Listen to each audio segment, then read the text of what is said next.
Welcome to the Shoulder Strikes MMA podcast. You are now listening to the Hot Take Hot Box. Welcome to the Shoulder Strikes MMA podcast. You are now listening to the Hot Take Hot Box. Ladies and gentlemen, we are back. This is the Shoulder Strikes MMA podcast brought to you by the Hot Take Hot Box. My name is Matt McSweeney. We have a lot to talk about. It has been a little bit since we were here on a fight weekend, ready to talk about some fights, ready to potentially win some money because 2024 is going to go down differently than 2023 did, Ty. And my name is Matt McSweeney. I am joined by Ty Capone. Ty, how are you feeling today? Feeling pretty good. The weather's it's all right. It's rebounding, but it's a cold front down here in St. Pete. I guess you could say it's in the 60s, looking like some 50s are mixed in. Wow, real cold. We have some rain coming on Monday for the big game. But yeah, I'm feeling pretty good. I think last year we got off to a very, very cold start. I mean, we were, what's it going to be like negative 40 or negative 40 in Winnipeg or somewhere in Canada I saw. I'm like, damn, that seems like illegally cold. Like that seems illegal. And then in KC, it's going to be like -5, -10 for when Tua comes in. For the game, Absolutely hammer the Chiefs, by the way, on that one. But that's about how cold we started last year betting UFC to start the 2023. We're like, we're going to start this year hot. And we got fucking cooked. So I think we should definitely get off to a much better start. Even if we break even, that's fine. I want to see a little bit of green. No more red, just a little bit of green. We're starting off with some green. Johnny Walker out of Brazil. Hell yeah. And Ankalaev running this back. Nicolau and Copper also running back a fight that they had a couple of years ago in the co-main event. You don't really see that too often. I think that might have been like Cop's first fight in the UFC. So Jim Miller, Gabriel Benitez, too, just absolute vets of the sport. And then, you have a bunch of randomness mixed in, but I think you're seeing with how many fighters get signed, sometimes the cream does rise to the top. But also, you have to put somebody at the beginning of these cards, right? So you're going to see Weston Wilson. You're going to be like, damn, I thought he got cut after this first fight because he shouldn't even have had a first fight. And you're going to see other guys that just kind of linger around. But, dude, Joshua Van Felipe Bunes starting off this card is not bad. Then you roll into Tom Nolan, who's got a lot of hype behind him. He's only born in 2000, only has 6 fights, but he looks pretty electric.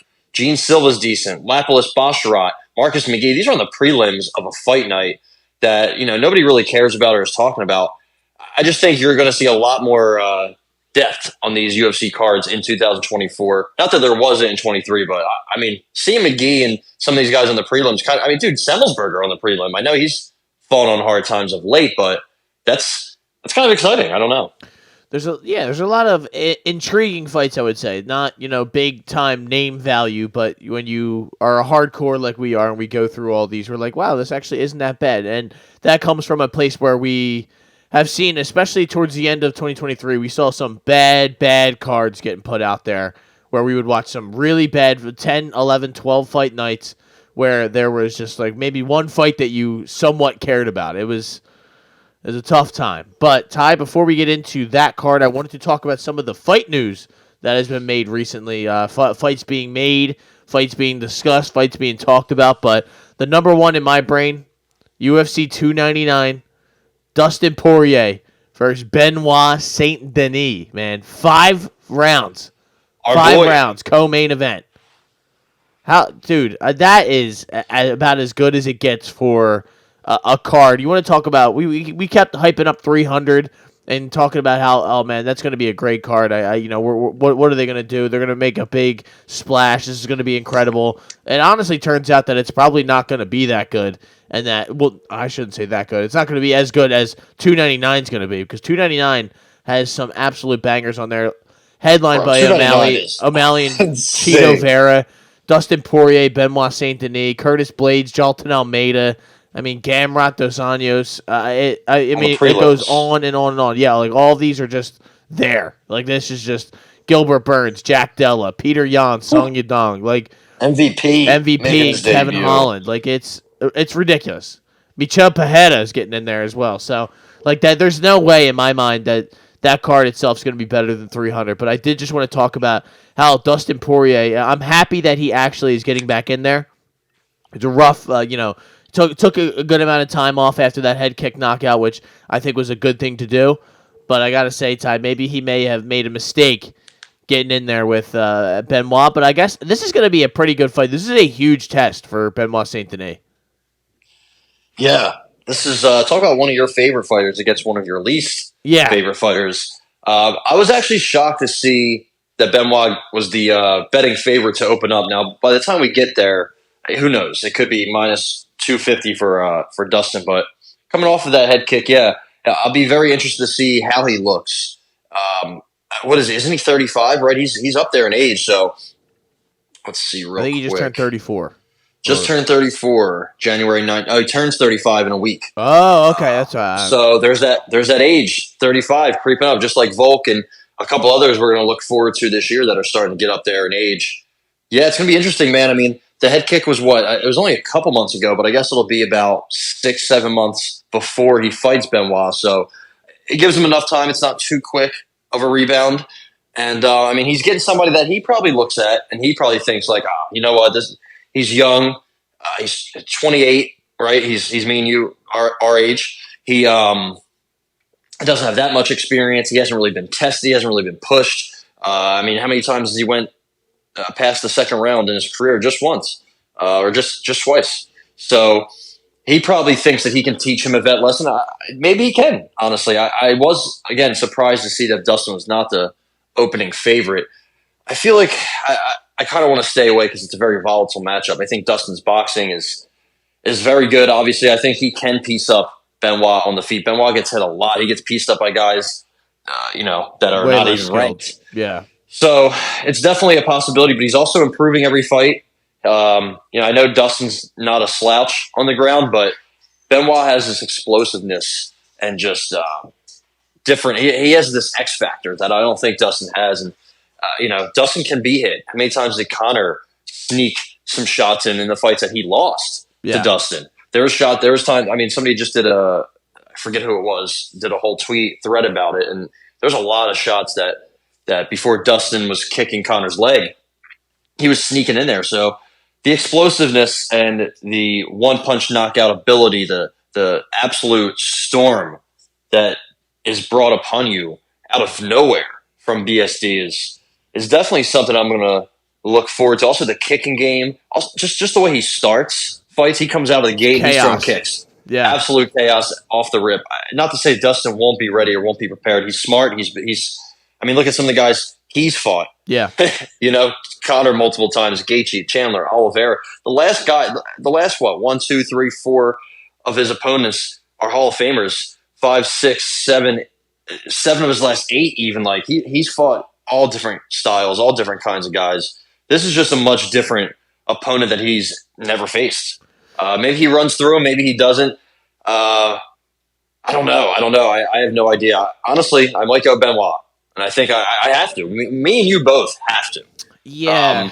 No, so I think I'm with you. I understand the hesitancy or trepidation with maybe taking a Benoit St. Denis in this spot, but there's a lot of time between now and then, so we still have some time to lock our bets in. But I will say though, Ty, I don't like that he is a minus 150 as high as 160 favorite. So like I don't crazy. That seems a little odd. So I would like to see what the line looks like, maybe closer to the fight. I am concerned though because I've seen Benoit. He can take a shot, but I mean, this is he's never been in a 5-round fight. Where I mean, in his UFC career, he hasn't been scheduled for 5 rounds. I don't believe.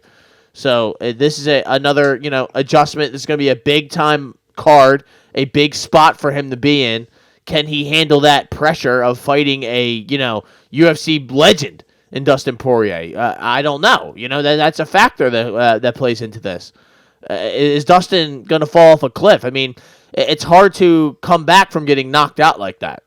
Some guys just are never the same after going through a traumatic brain injury like that. So who knows who's going to look like what or what's going to happen? You don't know. But if I had to make a bet right now, I'm probably going to take Benoit. I think the wrestling and the grappling will come into play or be a factor. Like you said, Dustin may be no slouch on the ground, but it seems that he has a tendency or there's a possibility of him getting overpowered on the ground or just ending up on his back, a la Charles Oliveira, who's not exactly the most powerful wrestler, but got him to the ground and held him down for portions. And Benoit is he's dangerous. He's dangerous in all facets of the game. So that's why I worry for Mr. Dustin Poirier. But it's going to be an exciting fight. I can't wait. How about Charles Oliveira, Arman Tsarukyan?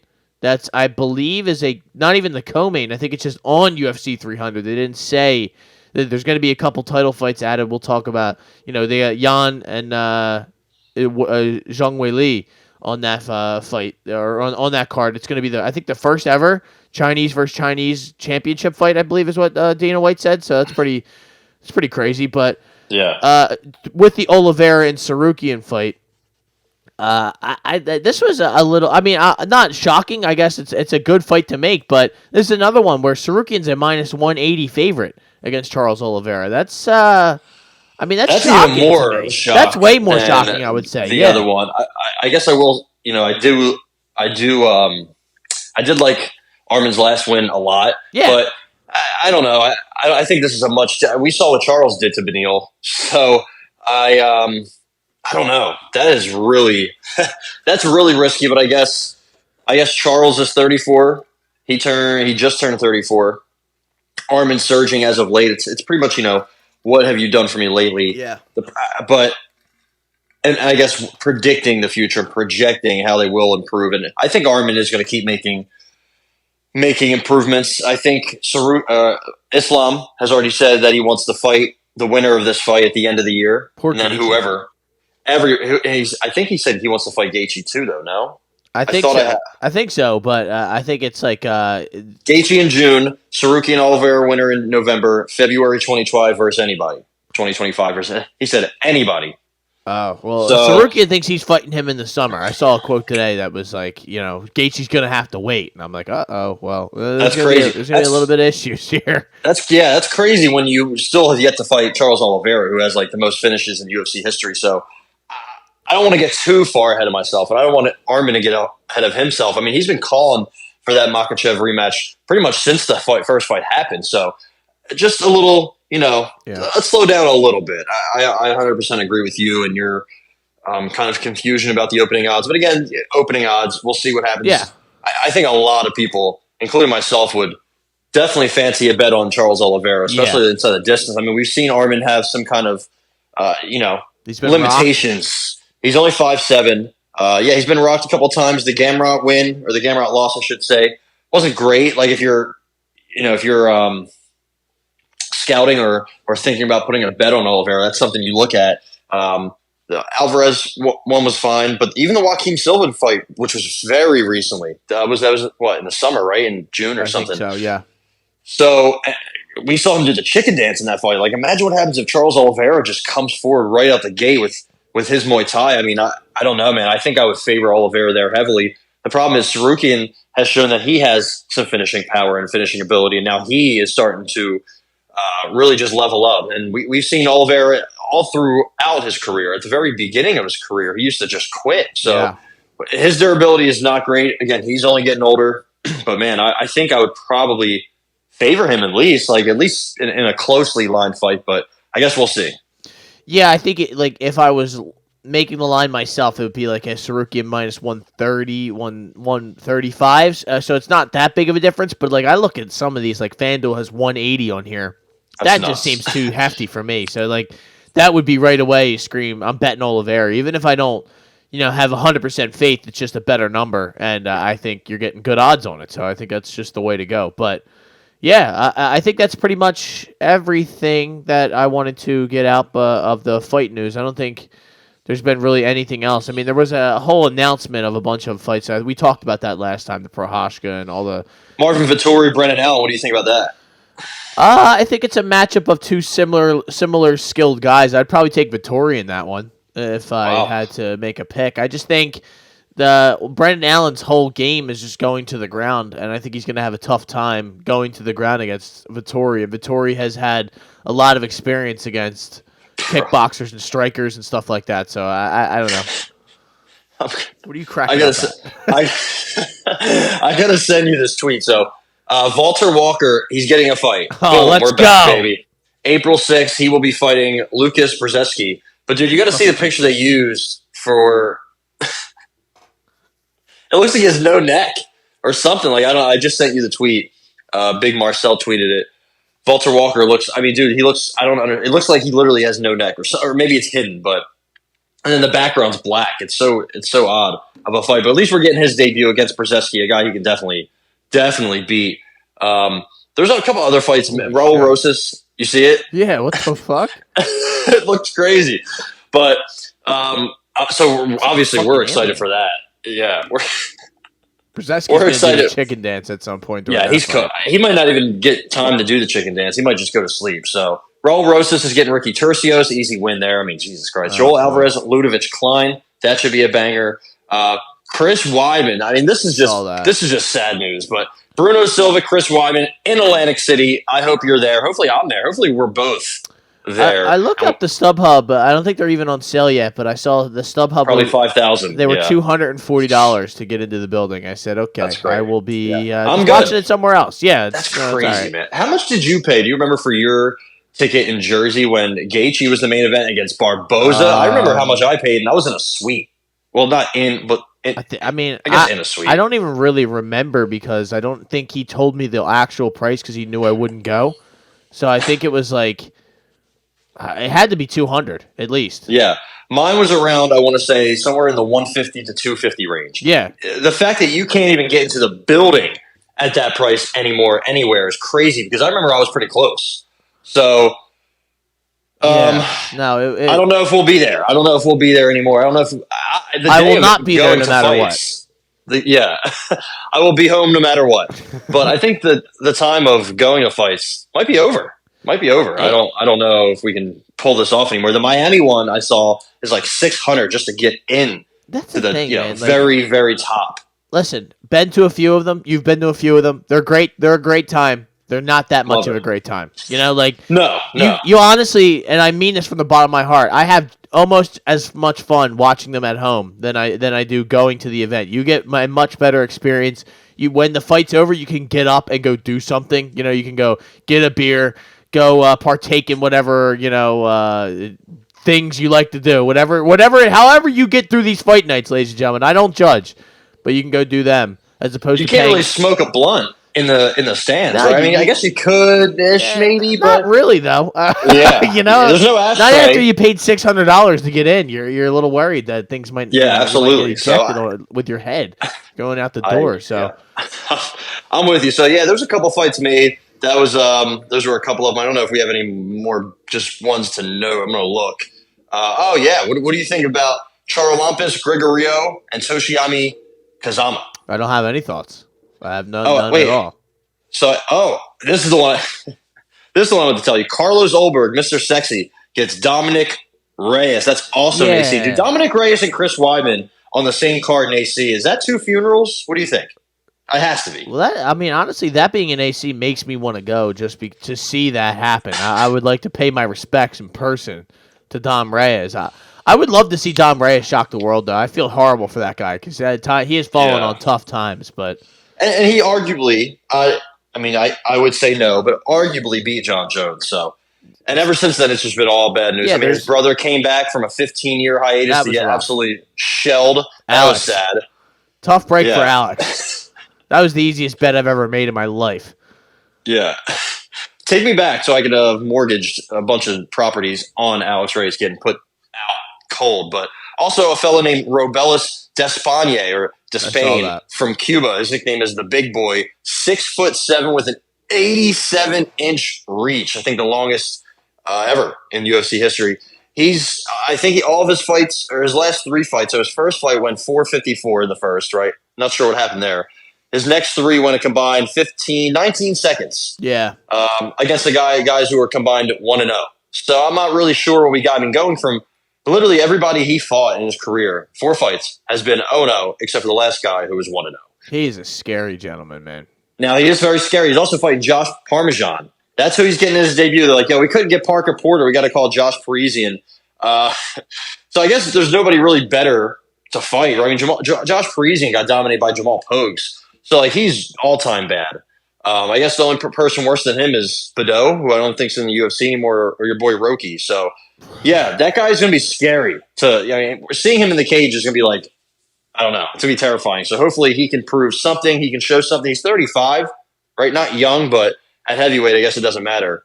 So we'll see what he can do. So on that note, Ty, we must get into UFC Vegas 84.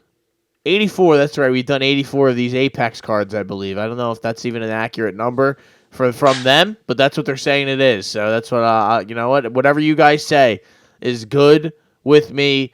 We are opening up 2024 with a Magomed Ankalaev.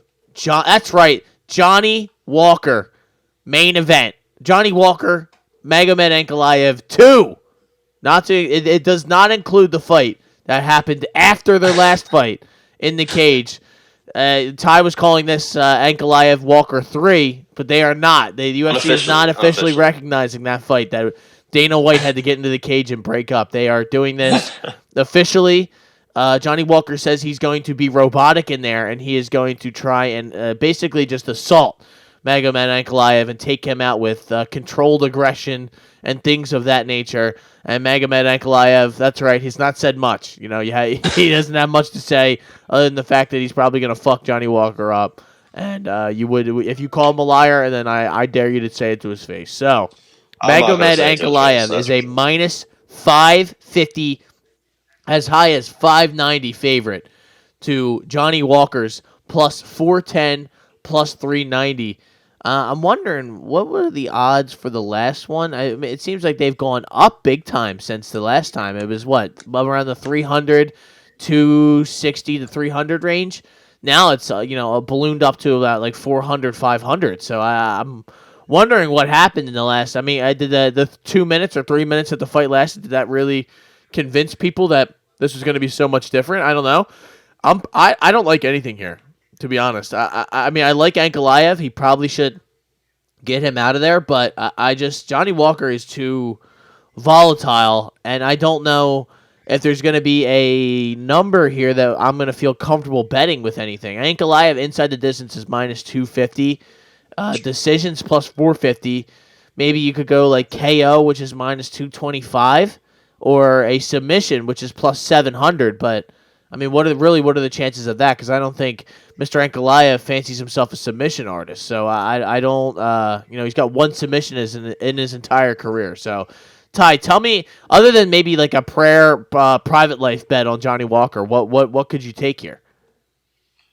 Maybe I was going to say a decision bet, but it's 5 rounds. Yeah. Maybe if you're just trying to like pray something that doesn't happen happens, because I guess we've seen weird things happen in main events. I've had bad luck in main events, but. What fight went the Jalton Almeida Derek Lewis fight? That fight going the distance. I was like, how? Like how? In what way? So maybe this one does, but this is a little different. I think. I mean, going back to their first fight, I think Ankalaev or Johnny Walker, I should say, was doing pretty well with some low kicks. I think that's what was doing what Jan Blachowicz did when he fought Ankalaev, and it was working. He did get taken down, not for long. I think it was it got stopped in the first round, right? Yeah, it was early. He kneed him in the head or whatever. Yes. And then he said something, and then the refs was like, "Yeah, all right, it's over." So that was the one where he said, "Where are you?" He said, "In the desert," and then they canceled the fight. Not wrong. He wasn't wrong. That's we were so pissed because we're like, dude, like you're the guy. You want what do you want? GPS coordinates of where I'm at, buddy? I'm in the desert. I don't know. I'm in Abu Dhabi or something. I don't know. Like, come on. I'm in hell. I don't know, but. Just got kneed by this big-ass Russian dude. I don't know what to tell you, man. Yeah. Check back in like 5 minutes that I get a lot break. Yeah, that was crazy. So, I don't know. I don't know if there's really anything to bet here, but I do know that I have Magomed Ankalaev here. I don't know how. I want to say submission. I want to say he gets it to the ground and kind of just tries to pound him out on the ground, honestly. Tries to finish him on the ground and just destroy him, and then Johnny Walker maybe flops around, gives him his back. But just to be safe, even though just to be safe, I guess I'm gonna go Ankalaev TKO. I think he's gonna find Johnny Walker's chin, he's gonna rock him. But we've seen it happen so many times to him.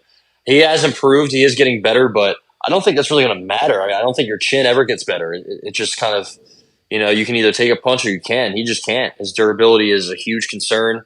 I think he is a tough matchup for Ankalaev.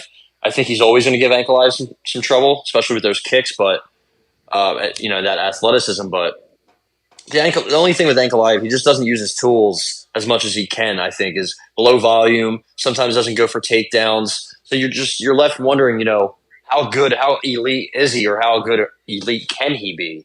I'm not sure, but this is definitely the time for him to show it, knock Johnny Walker out, put his name in the mix for the belt. So give me Ankalaev TKO. No bet. No bet on the card? Nope.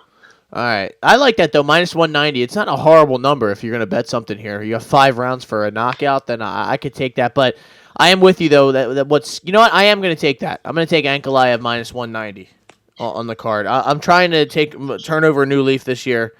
Take some. And that's TKO. Yeah. Yeah, I'll ride it with you. Yep, minus 190. I mean, you've changed my mind. Well, it's like, how many times last year I would look at my card and, I did some self-scouting, guys. I wanted to let you know. And I would look and I'd have so many, plus money. And I see all these other guys who are online who are boasting these great records. And I see the things they bet and they're like, 3 units on minus 300. And I'm like, well, I guess that's a way to win money, but yeah, it doesn't seem like it's really fun to me. So I guess I'm gonna try a couple new things, Hey, but winning's always fun, right? You see green, you're like, that's good. Exactly. I'll always take green over red. Yeah, even if we're chipping away, the thing that when you bet the big numbers like this is that when one goes wrong, it's over. Your whole night, you have to hit every single one of these for it to be worth it. But Ankalaev TKO minus 190 is not bad, and like you said, I could see him getting maybe rocked or taken down, and then just getting ground and pounded, and the submission would really hurt at plus 700. But maybe if you're feeling frisky out there, you could sprinkle a little bit on submission just to cover yourself. Yeah, who knows? I don't know what you people are up to, but Manel Kopp, Mateus Nicolau, is that how you say that gentleman's name? I believe so. Yeah, this is a rematch of a fight that happened in 2021, like you said. Mr. Kopp, it was one of his first UFC fights. I know he had one more before that. When he fought whatever his name is. Pantoja. Yes. So he fought. Yeah, I mean, they really they threw Manel Kopp into the fire when he got here, man. They weren't playing around. But Manel Kopp is a minus 295, 290 favorite against Nicolau here at plus 230. A guy in Nicolau who won the split decision the last time this fight happened, which that's a pretty crazy line. But I guess, lots of things have changed since the last time these guys fought. I mean, Nicolau has, he lost to Brandon Royval, but before that he had won, six a bunch in a row. 6 in a row, I think. So I don't really know where that number is coming from. It seems a little too hefty for me, to be honest, and I don't know how Manel Kopp, I know I would pick him to win just straight up, but I'm saying I don't know how he wins this in a, where I can bet a prop here and maybe make some money. So I'm probably going to stay away from this. Yeah, I'll tell you how he does it. He knocks him out. Okay. And I think Mateus Nicolau is very, very chinny. I think he's very susceptible to getting hit. Hold on. I changed my mind. I saw the TKO plus 180. Yeah. He's been KO'd 3 times. All of his losses have been by KO. Dustin Ortiz, way back in the day, knocked him out with a head kick. And then I guess some guy named Pedro Nobre. I'm not too familiar with his game. 22-7-2. The Rock.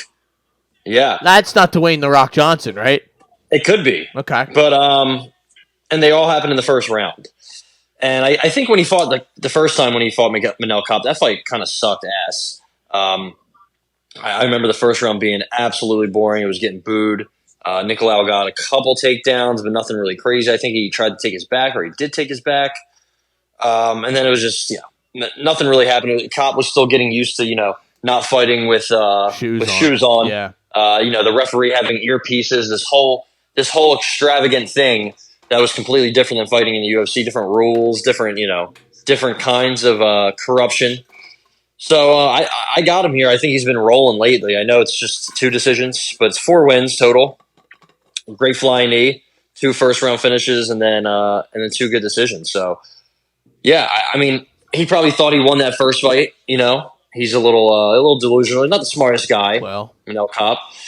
But like I said, he's starting to get more comfortable in the cage. I think he's the better striker. I think he has more power, much more durability. I think he has Nicolau covered on the feet. I will say Nicolau, does have better grappling. I think he's probably going to look to out-grapple, but, I mean, Kop's getting better, and he was 2-9, Nicolau was on takedowns in the first fight. So I think Kop probably can at least stave him off and stay away and keep separation and land something big. I think something with his hands, he could land a kick. I'm not really sure. He does love flying knees, and Nicolau was just knocked out with a switch flying knee. So, man, I think a first round, second round knockout, maybe even third round. I don't know what round. I'm not good with doing that, but I will say I think Mel Kopp knocking Mateus Nicolau out is one of the things I'm feeling most confident about. So you can put that on the card for me. I'll ride with you. I once I saw that plus 180 TKO plus 180, I was like, okay, yep. Because I mean, if you look at my history, I'm big time Manel Kopp better. I bet him pretty much every time. I just didn't like how big of a favorite he was. I figured if they were going to have him win, that it would have been, that TKO would have been closer to even money. But I guess they're kind of stuck on him. I guess with the decision, it seems like they really don't know what's going to happen between TKO or decision because it's kind of the same number on both. TKO is a little bit favorited. I mean, I'm kind of in the same boat. Yeah, because Kopp will be low volume, right? He will kind of just look for the big shot or the big combo. But still, man, I don't know. I think these guys are they're going to engage and they're gonna trade. And I think Nicolau gets sloppy in there. And once he gets hit, I think he's kind of like his girlfriend. I think he's very chinny. And I think, I think Manel Kopp's Luana Pinheiro. Oh yeah, okay. So yeah, give me Kopp first round, not first round by TKO. TKO first round for Kopp is plus 350. Not that bad. That's not that bad. So, yeah, I mean that's not enough for me to bet though. I would need it. I would need a little bit more. 600, 700 range for me, especially with the guy that we're talking about because he's not, like you said, not exactly high volume, but has been knocked down the first round 3 times. I don't know. Hey, how you doing? Talk about how you doing. New Jersey's own A10 Jim Miller getting in there, but I thought they were going to save him for 300, but I guess they were just going to throw him out here on the fight night. Maybe he can turn around. Hopefully, he doesn't get flatlined by Mugli. Gabriel Benitez. He's a minus 142 favorite, that being Jim Miller. Minus 135 on, I think that's the lowest that you can get him. Betway has him at minus 115. That's pretty wild. I don't know what's going on there. Shout out to Betway. But quick shout out to Ankalaev. He got his 50 USADA clean test jacket. There you go. So. Good. We wanted to make sure we snuck that in there. He's not dirty. He probably didn't say a word when they gave it to him. He probably just sat there and was like, all right, yeah. They probably threw it on the ground afterwards. He's like, this is not the UFC title. And they're like, okay. Yeah, also, USADA's not a thing anymore, so what's going on? Yeah, I don't know. They announced some other clean fight or some organization. I truly don't care. Yeah, I don't care at all. So let them piss hot. Just whatever. Connor, somebody commented on one of the YouTube clips we had, and it was like Connor's head standing next to Chandler, and they were like, dude, his head looks like Joe Rogan's head these days. I'm like, it does. Barry Bonds' he looks head. like a big fucking guy, but minus 145, 135. Gabriel Benitez is plus 120. Underdog. I like Jim Miller here. This was one of the ones I like just because the level of competition that Gabriel Benitez has fought and lost to and beat, honestly, I should say, is not that high level, man. Like his last win was against Charlie Ontiveros, and that was over a year ago. How long ago was that? It was over a year ago. So yeah, like that's our boy. That's my boy. Yeah, Charlie O. Charlie O. The real Charlie Olives. The real Charlie O has to go. That's the American bad boy. He's 11-9, and that's not going to do much for me. Before that, I lost to David Onama and Billy Quarantillo, which I don't hold that against him all that much. He beat Justin James. Oh my God! So that's what I'm saying. He lost to Omar also, these Morales. are all at 145, right? I think so. So he's moving up. I think a lot of these Ontiveros was at 155, but I don't think any of the other ones were. Yeah, right? I'm almost positive that you're right. Yeah, so that's crazy. So I mean, moving up at 35, if they're taking a lot of damage, I mean, do you think your chin gets better because it doesn't, right? So I don't know, man. What do you? I'm eager to see what you think because I think I got Jim Miller no matter what. I want to rush to bet his money line. He was a pick'em, or the fight was a pick'em originally. I wish that's something we also have to be like. We're gonna have to start betting Monday. Monday, we're gonna have to start like throwing in a little bet. Yeah, something. We're gonna be like, yo, just a quick off the top. Who do we think should be the favorite? Boom. I don't know. We're gonna have to get ahead of these line movements. So we're gonna become sharp. 2024. We should. We fucking bet this enough. We might as well. But yeah. So Jim Miller, 7 KOs, 19 submissions in his career. Right? You're thinking that's how he's going to get it done. He's probably going to get the sub. I would also agree if this fight finds any kind of grappling exchange. Benitez has been subbed twice. Trying to think of the last time he was subbed. It's been a long time. So not in the UFC or not against anybody we know. But still, I mean, Jim Miller will submit anybody, right? He'll 2013. Submit you. Crazy. 2013, he got hooked. He Back got when I was heel in high hooked school. by Richard Villa. All right, I remember that fight. But the last couple finishes, three of Jim Miller's last 4 finishes have been KO. What are you laughing about? No, I just clicked on the guy's picture. I like, come on. How do you lose to that guy? You know, but hold on, I gotta go to it. Yeah, find Richard Villa while you're at it. But so yeah, I think I'm with you. Does KO or sub? What do you got? I mean, honestly, yeah. Like, if I was gonna, if I'm, you know me, man. If I'm battling back and forth between that decision, then I'm just gonna take inside the distance at plus 130. Yeah, and I'll deal with it. You know, but if you forced me to answer that question, I bet submission. I would because even a couple of these fights, that scares me. It's like, Billy Quarantillo punches from back control, so it's like he had his back but wouldn't give his neck up. Would rather have just turtled up. Right. Billy Q, though, I guess you think is more likely to try to kill somebody with his hands than Jim Miller. True. But also, Jim Miller kind of has that one-hitter quitter nowadays, right? We saw what he did man. to your boy, Jesse Butler, in his last fight. That was like 20 – yeah. That was like 23 seconds, I think, right? Oh, he killed that guy. Yeah, Eric Gonzalez also at the beginning of the second round, Nicholas Mota too. Guys that are chinny, right, have been knocked out before. Gabriel Benitez is the same way, man. I think Jim Miller comes out, puts him out. I just don't know how. So I kind of want to just, I kind of want to be a pussy and take Jim Miller money line. So I'm going to go Jim Miller money line before it goes up anymore. I will also put a small play on sub.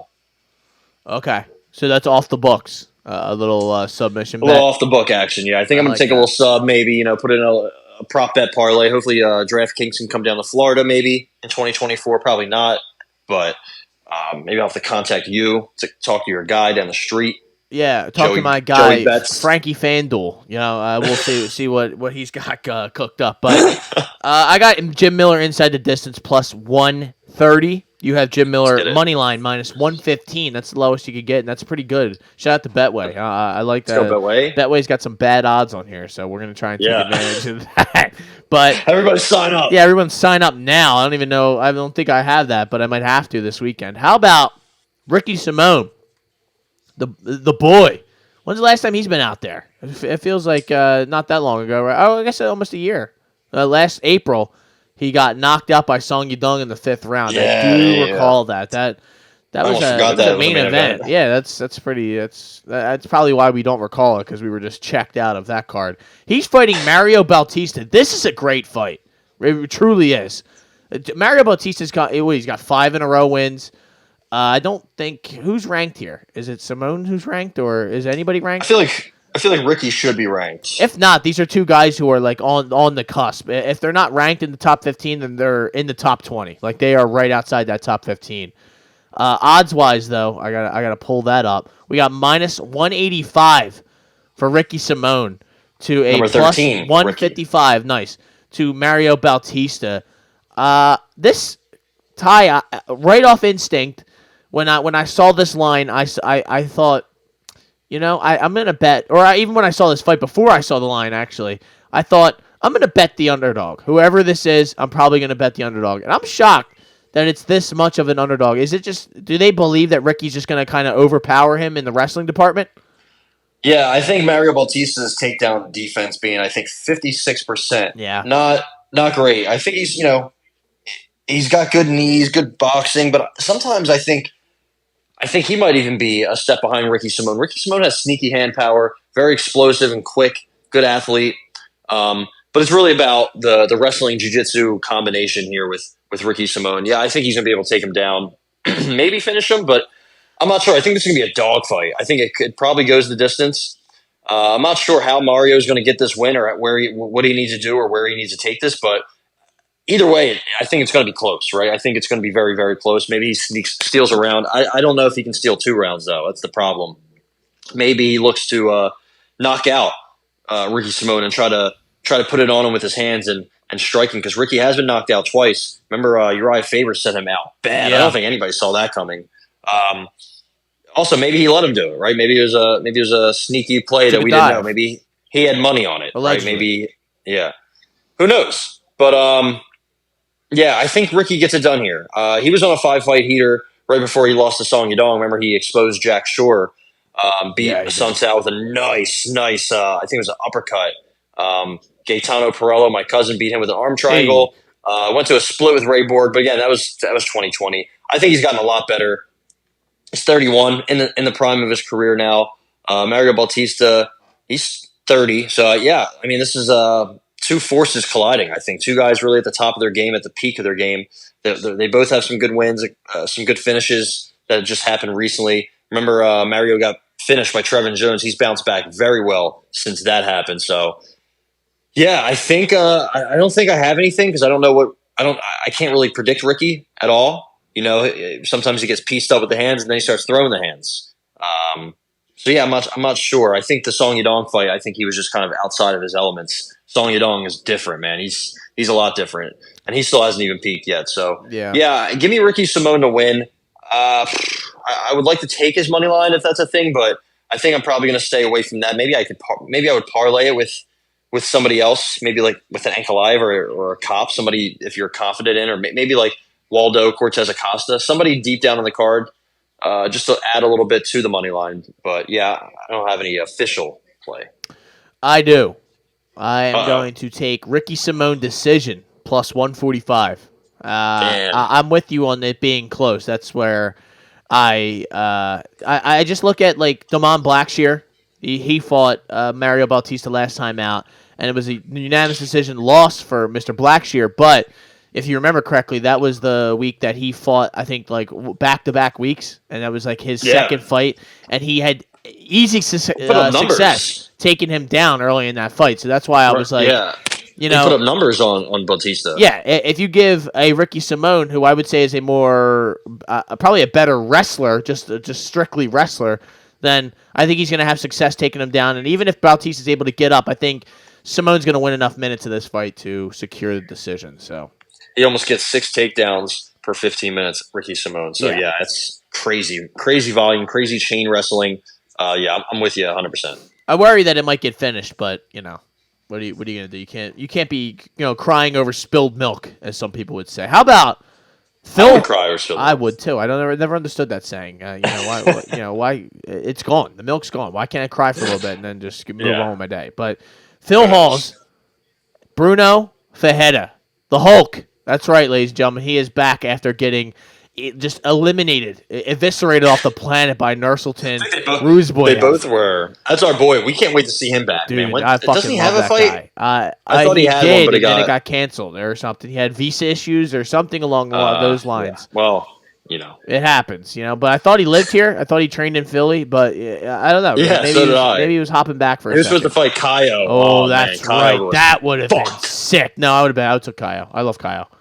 I don't know. I probably would have stayed away. I probably would have backed out. But you got to bet on Nursultan Black. Phil Hall's, like you said, he plus 115. That's pretty. I mean, this seems like a round one and done here for whoever's going to win this fight. This is two guys who throw bombs. Phil, no hype Halls. Not quite sure. Yeah, I'm not quite sure where that after a couple knockouts. He's like, "Yo, no hype, no more hype. Don't talk about me." He got knocked out twice. He destroyed Duran, DC win, and he got destroyed by Chris Curtis. He beat Chris Dawkins. Imavov was a nice win back. That was a good win, but he is not that guy from those times. It seems he took a good amount of time off. after his last fight, I think an 8-month layoff. So maybe that's a good thing. Maybe he advanced his game a little bit. But Ty, you know how old he is? He's 35. It's not a good sign. I think he just turned 35. Happy birthday. But Bruno Ferreira is, listen, Nurselton, he's not fighting a guy who has an 88-inch reach, okay, or however long that guy's fucking arms are. He's not fighting that kind of guy this time. He's fighting a normal human being, although he may throw hammers. Mr. Hulk does as well. Although Phil Halls has a 5-inch reach advantage on him. 5.5 inch reach. Yeah, that might be concerning, but I guess I'll ask you, Ty, what you like here. I don't know. I probably would take Ferreira. Yeah. This is tough. I think neither guy has a good chin. Yep. I think we saw Ferreira kind of get – we didn't see it much because he didn't really fight anybody. Kind of shocked the world when he beat RoboCop, but then Ruzaboev hit him with a huge counter right, and then I think he was pretty much out from there. And they both went to sleep in their last fight, right? Ikram Alskarov sent Phil Halls down like a ton of bricks, and then before that, Roman Dolidze, remember what he did to him before he knocked him out? He tore his ACL. So yeah, I mean he's had a rough go of it lately. So he was winning that Chris Curtis fight too, man. He was doing real well, but all it takes is him to get bonked once and he's done. I would really be interested to see if he tries to go wrestling heavy, try to introduce that kind of style, because he has that college wrestling background and he has elite power, but he just has no chin at all. The problem is Ferreira is also chinny. He has a judo background, but he's just short, stocky. I think his build and style leads to cardio issues. Also, I think he looks a little uncomfortable in there sometimes. I don't know, just the way he moves. It could be not aesthetically pleasing, I guess, if what I'm trying to say. But I really want Phil Halls to bounce back here. I really think he can. I just don't know if he will. I guess Phil Halls KO, TKO, plus 165. I'm going to stay away from this just because I have no idea. I'm not going to go with my heart. I'm not going to just lose money because I'm like, yeah, Phil Halls, he's not going to get knocked out again. And then he does. And I'm like, wow, I'm an idiot. Right. So, yeah. I'm going to stay away. I'm really rooting for Phil Halls. I'm going to pick Phil Halls to win by TKO. Does he have any subs? He only has 2. So, yeah, I think he's going to come out here and try to put it on Bruno Ferreira early. He is a good starter. He's always started hot, just keeping his hands, keeping that boxing range up and kind of just getting into a flow. And I think that's really going to disrupt and bother Bruno. And I think Bruno's going to try to do something. He's going to get caught with a straight right, maybe a counter hook, and he's going to go down hard. And if he doesn't go out, Phil Hall's on top of him. That's probably the end of it. Yeah, I'm going to go Bruno Ferreira round 1 TKO plus 255. Woo! That's just my move here. You want anything on the card? No, sir. I don't blame you. I wish I could stay away, but I wanted to take the under. Or at least the fight does not complete one round is minus 155. I would actually like that. I would actually love that. Fight ends in round 1 is plus 205 here on Bet Rivers. So Bet Rivers, turn me up, Rivers. Austin Rivers, Doc Rivers. Round 1. I don't understand. It has like 3 different versions of it. They're all the same. Wait, no, that's minus 1. I don't understand that, so don't acknowledge anything I just said, because then there's one that's minus 139. So, well, Bovada is minus 155 for the second round to not start. So, whatever we want to got, whatever you want to pen down for me, let me know. Whatever. No, yeah. Do you want one of them? Yeah. I'll do. I don't know. I guess I'll give you the minus 1. It doesn't make sense that they would have 3 different odds for the same thing. Maybe it's for a certain guy and they just didn't write the name down. I don't know. Whatever. Somebody. I'll give you minus 130. How about that? Beautiful. Does that feel good? All right. Let's go. Halls. Round 1 and you want it to end in round 1, right? I'm just making sure. I want to clear it up with the people out there so that they know what their leader is betting. Because some people have told me that you're a leader, dude. I don't. That would be cool. If people start calling me a leader, I'd probably shut this podcast down immediately. Yeah, I don't know if I shouldn't be leading you. You shouldn't be listening to me, pal. Whoever you are. Yeah, if you're following me, I don't know what to tell you. Your life is turned around in a bad way. So. Andre, yeah, I mean, you got to go seek some fucking religious help or something like that, or go see a therapist. But do a darkness retreat or an ayahuasca retreat. Something. Get away. Shout out to Aaron. Andre Arlovsky. Wow, the pit bull, still fighting. I mean, he's bull. got the 56 professional fights. He's getting in there against Waldo Cortez Acosta, the WCA, the prime Greg Hardy. Some people have called him, but sure, Salsa Boy even. Salsa Boy. He's 10-1. He is a minus 750 favorite against Andre Arlovsky. That's wild. That's crazy. That's crazy, but like, I mean, Andre I get Arlovsky it. turns 45 in a month. Not even 2 weeks, 3 weeks. 45. Fuck 35. He's like, yo, what's the age of demarcation? What about 45? What are the odds of a 45-year-old winning a fight? I'm like, bro, probably not high. I don't know, but yeah, I mean, he's pretty cooked, dude. The last 2 fights, Don'Tale Mayes and Marcos Rogerio de Lima took him out in different ways, and before that, he had to eke out a split against Jay Collier and Jared Vanderaa. And even the Felipe and Chase Sherman fights, he had to go the distance. I mean, when's the last time he finished somebody? Let's see. Holy. Bro, Travis Brown back in 2015. Hell yeah. The last time he finished somebody. Travis Brown was probably all sauced up. They probably both were all sauced up. Everybody was all sauced up. And before that was Bigfoot, who, you have said should come back to the UFC. Of course. If he really wants to, get another fight in there. His last fight, he didn't get knocked out, though. So he went the distance. At least that's good. I don't know, man. There you go. Well, yeah.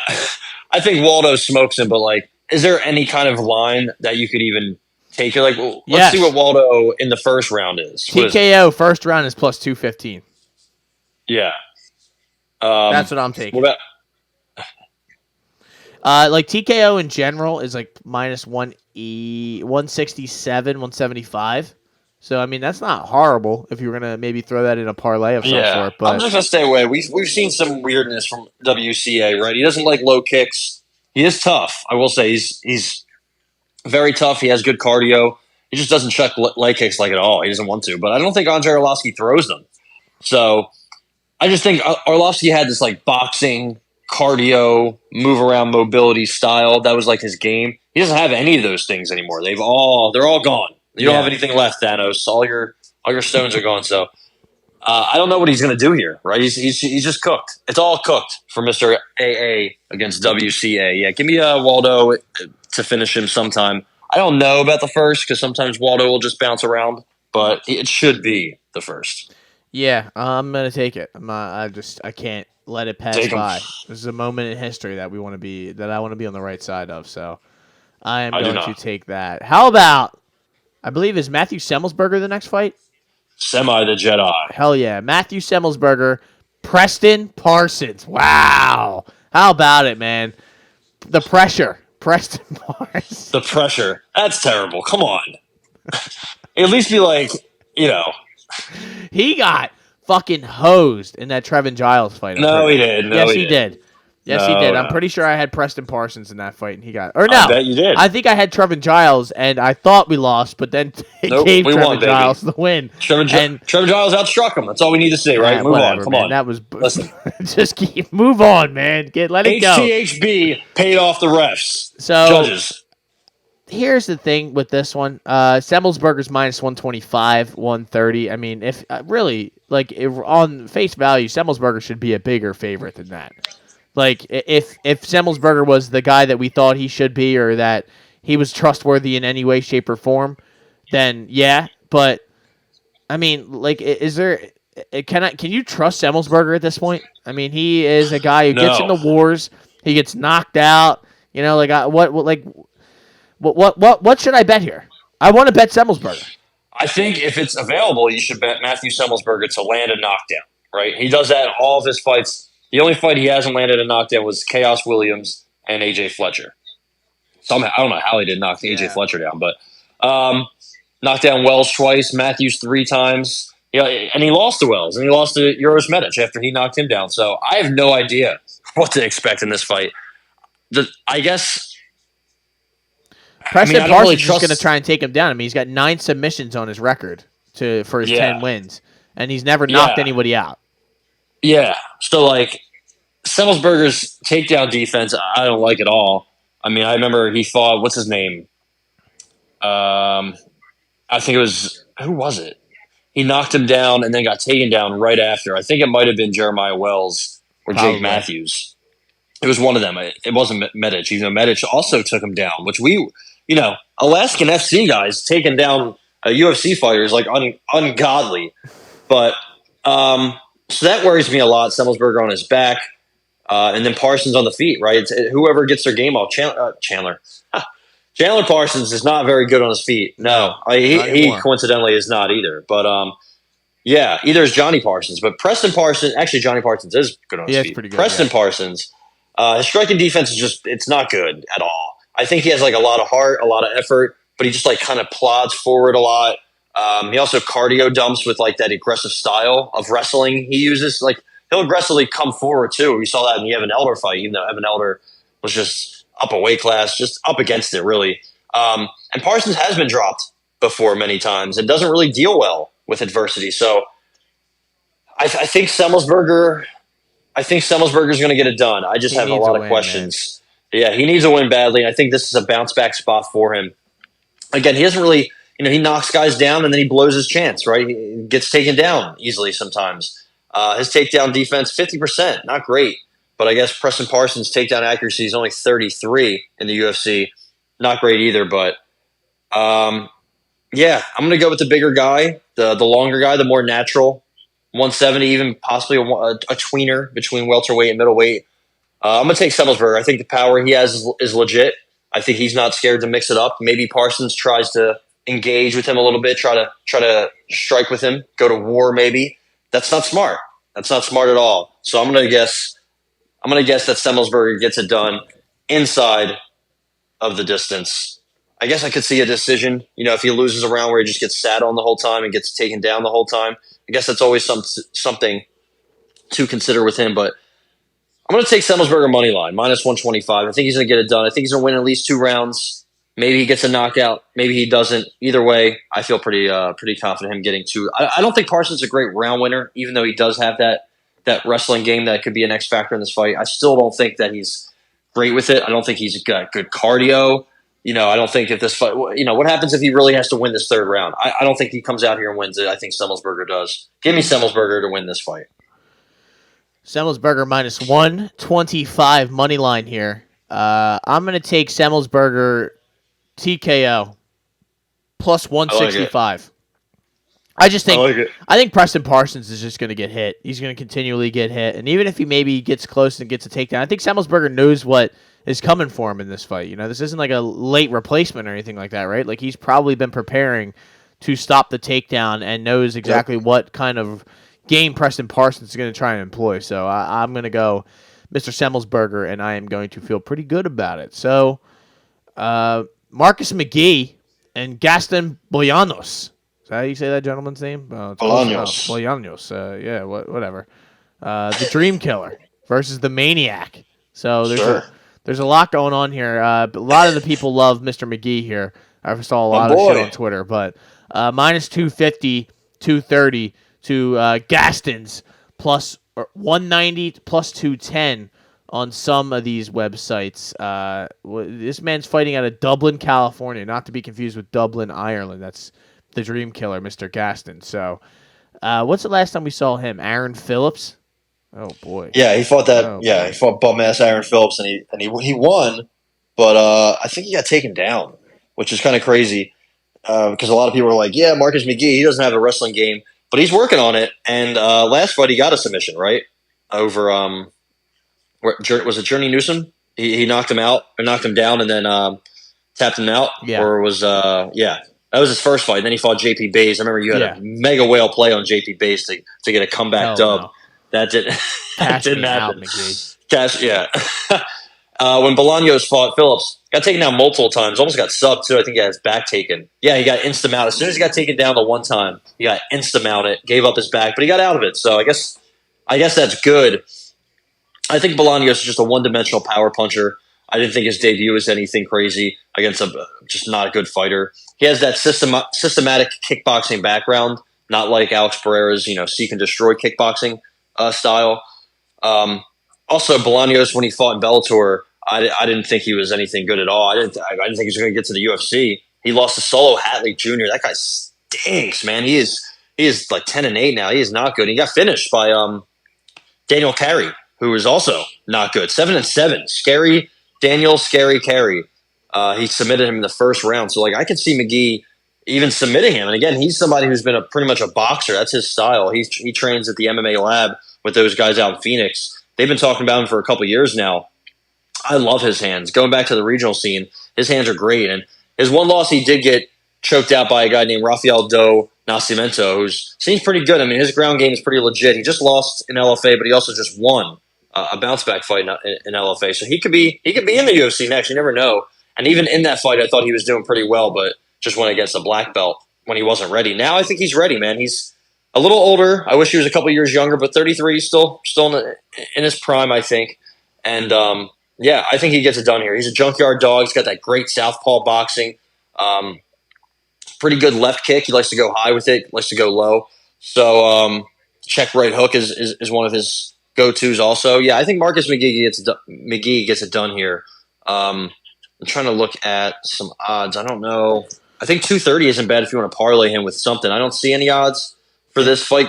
What about inside the distance minus 110? That is a number that I'm looking at. I like it. Give me Marcus McGee inside the distance. Love that. Let's go. Me and you both. I am taking it inside the distance minus 110. Bolaños has been finished by some, again, scrubs. And I always am a strength of schedule guy. I really am. Like, I think of that especially when you're breaking into the UFC, you're already 7-3. You know, like you're not undefeated. You know, where you've been walking through these guys and you've lost, like you said, to Solo Hatley and Daniel Carey and these guys you've never heard of before. Yeah, he also has 5 canceled fights in the last couple of years, more than he has actual fights. Only 2 fights since 2020. I guess since that loss to Solo Hatley, he's only fought twice. Wow. He got his get back on Daniel Carey, and then he fought Aaron Phillips. 2 uninspiring performances, in my opinion. So yeah, I think Marcus McGee, he's looked good. I think he's rolling right now. He's training with a bunch of great guys. They all hype him up. So yeah, give me Mr. Marcus McGee. Glad he didn't have to fight Cass Bell. That would have been a tough night out for the for Mr. Gaston Bolaños, who was going to fight the Mean Green Fighting Machine. So Sure. How about Farid Basharat, not to be confused with Javid Basharat? Oh, the guy with the green hair. Yeah, oh, how about him? Yep, that's Jesus. why I wanted to make sure you saw him. So he's fighting Taylor Lapillus, who double impact, who had a good performance out last time against your boy Callan Loughran, who you said was going to be the next Conor McGregor. I was really shocked by it. I was like, wow. You said that, and then you said I did not say that. I did not say that. You said since he's going to be on the AC card in his next fight, I'm going with my Irish flag. That's what Is he actually going to be on there? I believe so. All right, well, I will be there then. Now you're going. Yeah, of course. See? You said the next Conor. The next Conor, the Don. Callan the I called Don. him. He looked The next, horrible in that fight. Let me just say that. He's fighting Yeah. Angel Pacheco. Yeah. Who the fuck should is be a that win. guy? Oh, that's right. He got killed in the Contender Series. And he's, They're like, yo, bring him back. We got to have him. whatever. It was just a bad But performance. This fight here, what do we got? Lapillus and Farid Basharat, who is a -2. I will say I'm staying away from this just because Lapillus has made me look stupid every single time out there. I mean, Basharat -300. I just this fight goes to decision. That's all I know. Yeah. I think so possibly too. I will say I think I do like Javid more than Farid. Yeah, for sure. I'm not sure. It's kind of like who are the other brothers? I keep going back and forth on. I can't even draw a blank. Yes, yeah. Even though they're both their stocks a little bit down right recently. Farid is more takedown heavy than his brother. He does a little bit of stalling, I think, right? Yeah. Work against the cage, try to just get you to really just make a move, right? He plays chess in there in the wrestling and grappling department, and he's very patient. I love his stance switching on the feet. I think he's pretty good all around, but he definitely has the relentless takedowns. He's mean, he's tough, he pushes a pace. He definitely tries to instill some ground and pound. Like I said, there is some moments where he stalls a little bit, but I don't think he's, that's just kind of his game, I think that's really what he tries to do. And he is tough in there. I think he is definitely able to get a finish. I know he only has one against Clayton in his last fight, but man, what a finish that was, that arm triangle. I don't know if he put him to sleep or not, but that was beautiful. And then, he kind of dominated Damon Blackshear in the grappling department. We saw what Damon Blackshear is capable of doing, right? So, I think Lapilus, low volume on the feet. He did a lot of that fight against Loughran. He only got taken down twice, and he outstruck him a lot. He almost doubled him up, but Loughran went for 11 takedowns. He had 6.5 minutes of control, so there's a lot of cage grappling, a lot of stalling, right, in that fight that could kind of remind me of how this fight might be able to go. I just think, Lapilus is a little bit tough to take down from the southpaw stance. He is a technical striker at range, loves to throw some strong kicks. He kind of reminds me of a poor man's Leon Edwards in a bit of a sense, the way he has some power. He just doesn't always throw. He doesn't have great ground game, but he's a little tough to take down. So it's a bit of a tough chess match here. I think I got Fareed to win this fight. I don't have a bet here. I don't feel anything too strong. Yeah. I want to take Fareed to maybe get a finish. I really want and think he's going to keep upping his game, and his finish ability will keep going up. I'm going to look at some quick odds here. I don't even see any. Bovada's thrown in the towel, I guess. But either way. What are you looking for? You want a little TKO Just any action? kind of inside the distance. I mean, he only has one TKO, 6 subs, but. Sub is plus 430. Ooh. Inside the distance is plus 200. That's and there's not many odds. There's not like a bunch of difference. It's literally just one for each. Yeah, Lapilus has never been subbed, but I don't know if he's really ever fought anybody with a heavy submission game. So I will say, Mr. Kellen Loughran tried to take him down the entire fight and really couldn't do it. I think he maybe did it a couple times. So I'm gonna stay away. I was gonna take Fareed by submission, but I don't have a great feel for that. I think he honestly could just do some ground. I think he might just win a decision here. I think I'm going to go Fareed decision, but no bet. Yeah, I would bet Lapilus here. I'm not going to take it on the card, but this is my underdog spot of the card where I think he could maybe win a split decision of some sort. I think this is going to be a decision. So I just don't trust it when I don't really know who's going to win. I might lean, like you said, Basharat might get him down a couple times and just win a little bit. You know? Yeah, I agree. So I guess we'll see. But we got Weston Wilson and Jean Silva. Jean Silva? Is that how you say any of these gentlemen's names? Jean Silva and Weston Wilson, yeah. I mean, Weston Wilson, this is the pride of Brigham Young University. What do you think? What do you got? Listen, the last time we saw Weston Wilson out there, he was getting pounded into the dirt by Joe Anderson Brito. That was a tough. That's a tough debut. It's tough, but yeah, also a tough look. I mean, he's 34.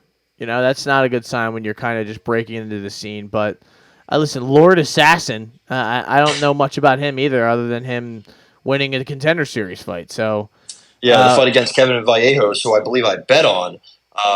Gene Silva also has a crazy flying knee knockout on the regional scene. He has a bunch of knockouts in the regional scene. We haven't seen much, obviously, from him. All we can gather. Wait. He's the biggest favorite on the card? Gene Silva is minus 1,000. I would imagine that, yeah. I mean, is Weston Wilson having a medical episode going into this? The medical episode is Weston Wilson. I think you have it confused a little bit. Gene Silva has some cardio dumps, but he's the better athlete, more explosive. I mean, if you look at his highlight reel, just in general in the regional scene, it's probably not great opponents, but man, he's fucking people up. Also, I don't know if you remember on Contender Series when he walked out to the cage, he was barking, just.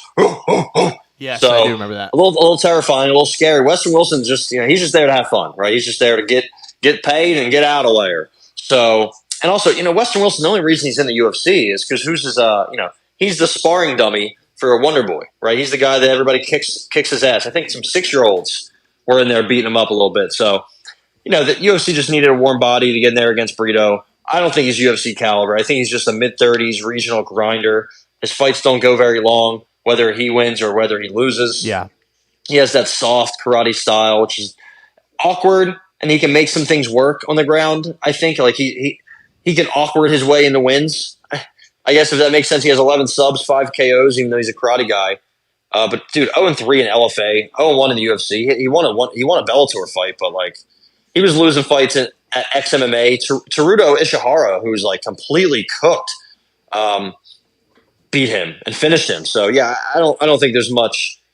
The guy does have a nickname for a reason, you know. So yeah, give me Gene Silva. I don't know if is there anything to play. His first That's round the thing. Yeah, like TKO. What do we TKO got? is -200. Jesus Christ. Submissions +350. So maybe that would be a avenue. I want first round knockout. Is what I want. First round TKO is +125. Boom. Gene Silva, first round knockout. He's going to get it done and make short work of Weston Wilson. He's too quick. He's too explosive. He starts out hot. I was thinking about Sub, but no, he's going to knock him out bad. I agree, but I'm not going to take it. Come on. I have too many round one bets already. There's another one coming up, so gear up. Yeah, I'm not. I'm going to have to save up for it. But how about Tom Nolan? Oh, Jesus. Tom Nolan and Nicholas Mota. Tom Nolan. What do we know about big train Tom Nolan? He's 23 years old. He's 6'3", fighting. Yep. Basically, so they basically just cloned Dan Hooker in a lab, and now he's fighting again at 155. He is coming off of a Contender Series elimination of Bogdan Grad. I think I do remember that. But he's fighting. We played him. Mr. Mota, who did we? I think we probably did. Mr. Mota, who seems to get eliminated from time to time. He had a no contest against Trey Ogden. I think Trey Ogden was submitting him, right? And then he was on his way. Yeah, so to getting a submission victory, and then who do you think stepped in? Oh Mike my God, Beltran. That's right. Yep, Mike That's Beltran who stepped in. Wish he was. You said your ref of the year, I believe. No, my ref of the year is Jason Herzog. He's probably been my ref of the year the last 6 years. Great pick. Definitely not Herb. No, not Herb. But for this fight, Ty, Herbert. I mean, do we really like it? Right away, I just want to fade Nicholas Mota. That's my instinct. Tom Nolan's a -350 favorite. Like I said, though, we don't really know much about Tom Nolan other than that he eliminated that guy on the Contender Series. He's all KOs, two decisions, no submissions. So maybe that's a hole in his game. He might get taken down and submitted. I don't know. I really don't know. Yeah. If I was gonna bet anything, I'd probably just bet him TKO just to try to maybe have some fun, make some money. But I'm gonna stay away from it on here.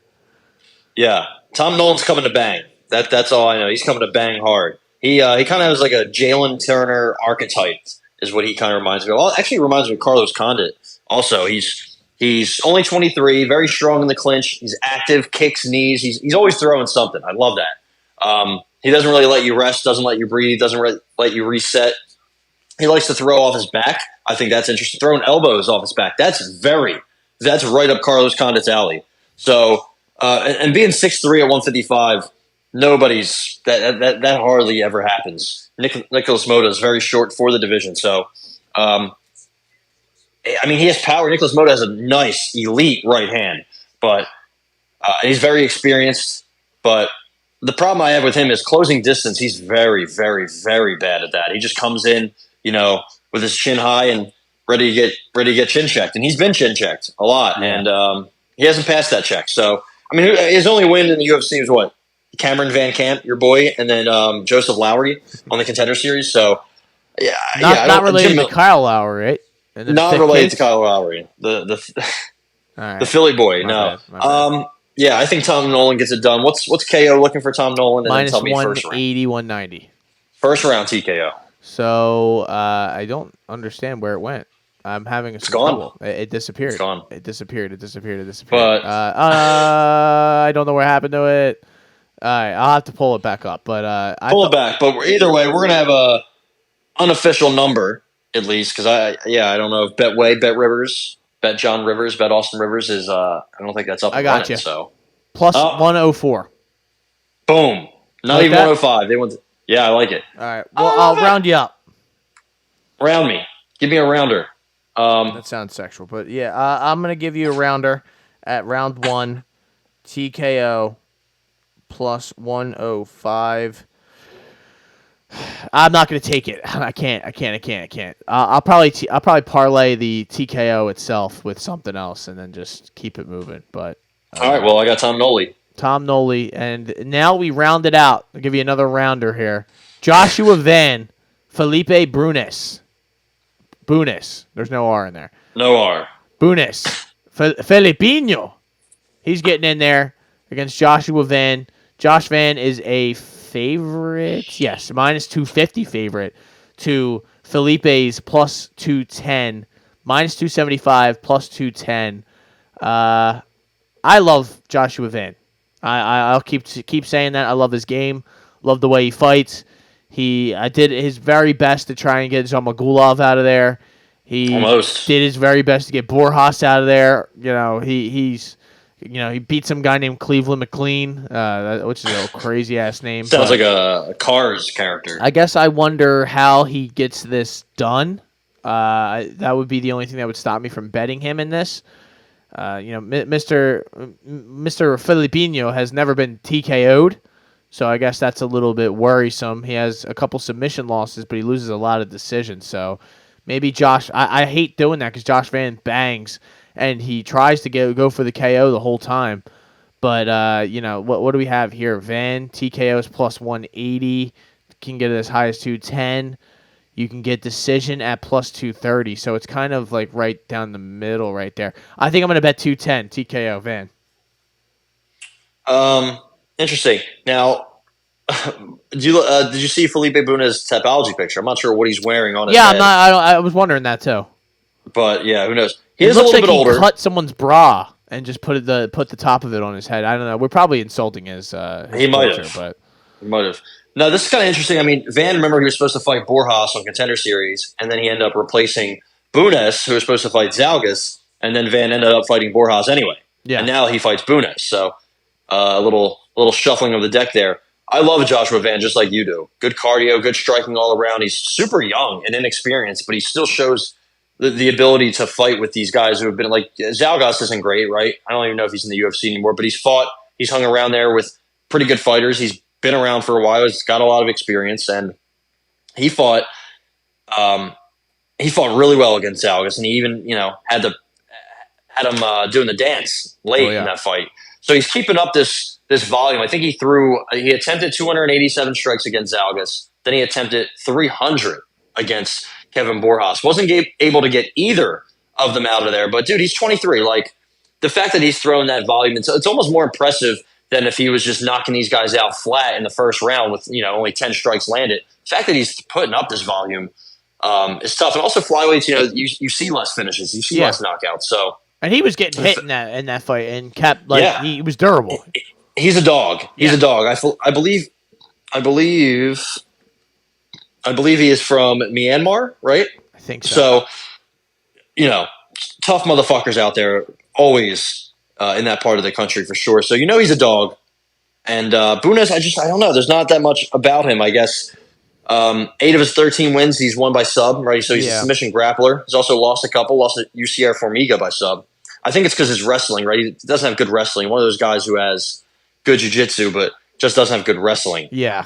Striking, sloppy, very opportunistic finishes, but just not too recently.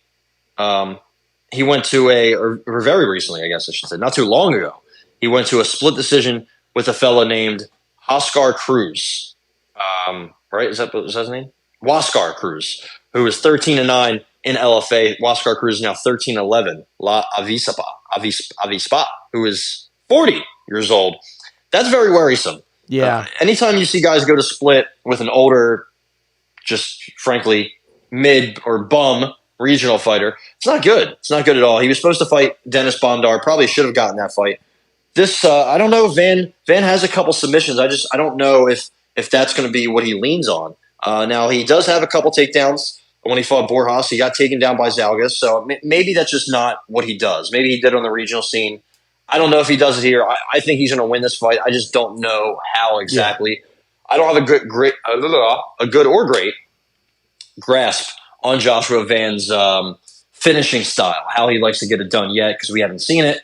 So I'm going to wait for that to happen. I'm going to wait to see what kind of finish equity we get from him. Also, there's not much tape on Felipe Bunas either. So this is a fight I'm just going to sit back, relax. I'll be at work, so I won't be sit back or relaxed. But this is a fight I will just let play out. And I got Joshua Van by late stoppage, late KO, or a decision. But I would not be surprised if something were to happen. They go to the ground, they get in a clinch, and he pulls off a sub, because it seems like Bunes is definitely kill or be killed in the submission department. So that'll be interesting. Yeah, excuse me. I would bet decision as well, but I am going to take the TKO because that's just too good of a number. I think, honestly, you could bet both of them and still make money. So I don't think there's anything wrong with that. Sorry, my voice is starting to disappear on me. But I did want to point out one thing I did not mention, and I was kind of wrong about, was that Semmelsberger is taking that Preston Parsons fight on short notice. Somewhat short notice. It's about a month. He was supposed to fight Parsons, that is, Basil Hafayez, the guy who took JDM to the limit. That's right. And he pulled out, so now they're doing this one.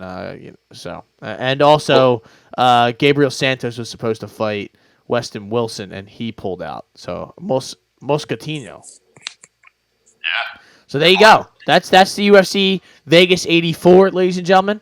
It has been a great card. It's been a great comeback episode. Do you have anything else you want to get off your chest before we get out of here? Yeah, I mean, PFL Bellator, they're trying to do a champion card February 24th in Saudi Arabia. It seems like Jesus Pinedo is going to fight Pitbull. That'd be great. I think there's some matchups they can do, but the fact that most of the talent in that merger comes from the Bellator side is going to make it a little difficult. But either way, I'm here for like a, however many fight card where those guys combine. Really, I think they're going to fuck themselves over by keeping the entities separate and doing this PFL tournament or season thing. I think they just need to get rid of that, abolish that bullshit, get rid of the smart cage. But I don't think they're going to be able to do that. So, whatever. Either way, interesting event that they're going to put on. They need to put on events like that if they want to do any kind of numbers and rival the UFC, which they will never be able to. But if they want to, that's what they got to do. There was a boxing fight. Virgil Ortiz is back. He kicked off 2024 with a first-round knockout over it's not Jonathan Lawson, is it? Tony Weeks had another awful stop. Frederick Lawson, who used to be a big-time prospect. Tony Weeks had another terrible stoppage. Oh, I saw that.